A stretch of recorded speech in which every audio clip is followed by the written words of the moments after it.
Star hero సూర్య నటించిన సింగం 3 ఈ గురువారం తెలుగు, తమిళ భాషల్లో ప్రపంచవ్యాప్తంగా భారీ ఎత్తున విడుదలవుతుంది. గతంలో వచ్చిన సింగం సిరీస్ కి కోలీవుడ్ లో విశేష ఆదరణ ఉంది. అందుకే సింగం 3 కి సైతం భారీ ఆదరణ ఉంటుందని నిర్మాతలు భావిస్తున్నారు. ఇందులో భాగంగా సింగం 3 మూవీని దాదాపు 2000 థియేటర్లలో విడుదల చేసేందుకు టీం అన్ని రకాలుగా సిద్ధమవుతుంది. దాదాపు 3 నెలల క్రితమే రిలీజ్ కావాల్సిన ఈ చిత్రం ఇప్పుడు రిలీజ్ అవుతూ ఉండటంతో నిర్మాతలు మరోసారి సింగం 3 మూవీపై ప్రమోషన్స్ కోసం భారీ ఖర్చులు చేస్తున్నారు. ఈ విధంగా పక్కా ప్లాన్ ప్రకారం సింగం 3 మూవీ రిలీజ్ పనులు జరుగుతున్నాయి. అయితే ఈ మూవీని పైరసీ బారిన పడకుండా నిర్మాతలు కొంత అడ్వాన్స్డ్ టెక్నాలజీని వాడేందుకు ప్రయత్నిస్తున్నారు. దీంతో పైరసీ వారికి కోపం తెప్పించిందని అంటున్నారు. తమిళనాడులో చాలా సినిమాలు విడుదల రోజు సాయంత్రానికే ఆన్లైన్లో ప్రత్యక్షమవుతుంటాయి. అలాగే మార్కెట్లోకి సీడీలు సైతం వచ్చేస్తుంటాయి. అటువంటిది సింగం 3 చిత్ర యూనిట్ తీసుకుంటున్న యాంటీవైరస్ కేర్ పైరసీ మాఫియాకి కోపం తెప్పించడంతో వారు కాస్త దూకుడిని చూపించారు.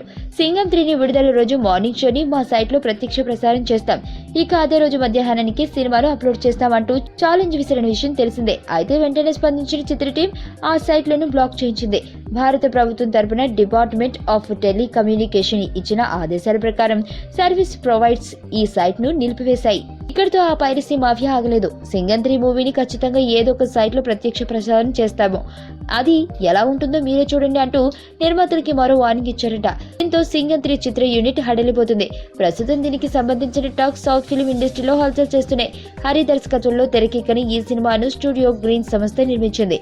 ఇదిలా ఉంటే సింగం 3 నిర్మాతలు సేఫ్ జోన్ లో ఉన్నప్పటికీ పైరసీ భూతం బయటకు వస్తే బాగా నష్టపోయేది ఎగ్జిబిటర్స్, డిస్ట్రిబ్యూటర్స్ మాత్రమే అని అందరూ అంటున్నారు.